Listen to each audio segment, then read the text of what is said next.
தேமுதிக திமுக கூட்டணிக்கு போயிட்டாங்க.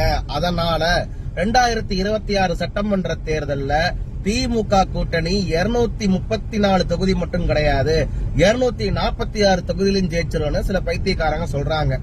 2021 சட்டமன்ற தேர்தலும் பொழுது கேப்டன் விஜயகாந்த் அவர்களும் உயிரோட இருந்தாரு. அந்த காலகட்டத்தில் தேமுதிக வாங்கின ஓட்டு சதவீதம் 0.43, 0.5% கீழே தான் வாக்கு வங்கி வச்சிருக்காங்க தேமுதிக. இப்ப அந்த தேமுதிகக்கு எவ்வளவு சீட்டு கொடுப்பாங்கன்னு திமுக கூட்டணியில தெரியல.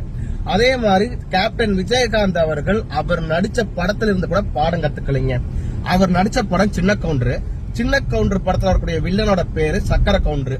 அந்த சக்கர கவுண்டர் நாசமா போனதுக்கு காரணம் பொண்டாட்டி பேச்சையும் மச்சான் பேச்சையும் கேட்டதுனாலதான் அவர் நாசமா போனாரு.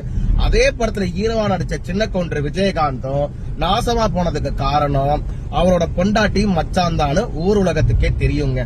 எந்த கட்சி தலைவராச்சு எனக்கு யாரு அதிகப்படியான சீட்டு தராங்களோ அவங்க கூட தான் நான் கூட்டணி வைப்பேன்னு சொல்லியிருக்காங்களா? அப்படி ஒரு கட்சி தலைவர் சொல்றாங்கன்னா அவங்க சுயநலவாதி தானே.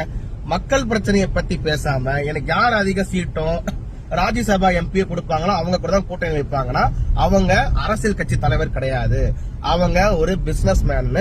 இதுல இருந்து நீங்க தெரிஞ்சுக்கணுங்க. அதே மாதிரி இந்த திமுக கூட்டணியில் இருக்கிறவங்க என்ன சொல்றாங்கன்னா பாஜக, அண்ணா திமுக கூட்டணி, பாமக கூட்டணி எல்லாம் பொருந்தாத கூட்டணி, நாங்க தான் திமுக கூட்டணினா பொருத்தமான கூட்டணின்னு ஒரு கதை விடுறாங்க.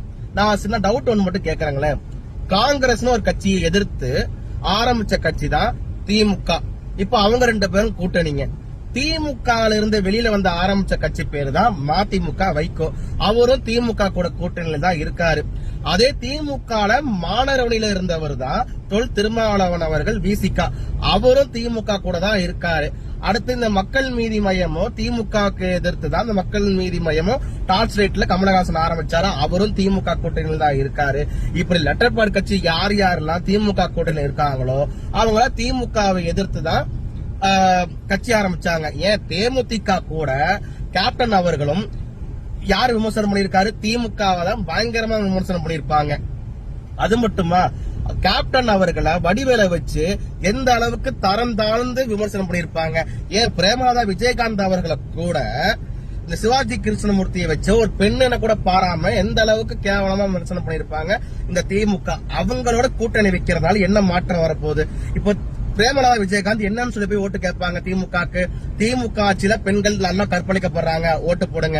திமுக ஆட்சியில எல்லா பக்கமும் போதைப் பொருட்கள் விற்கிறாங்க, ஓட்டு போடுங்க. திமுக ஆட்சியில சட்ட ஒழுங்கு கெட்டு போச்சு, ஓட்டு போடுங்கன்னு கேட்பாங்கன்னு எனக்கு தெரியல.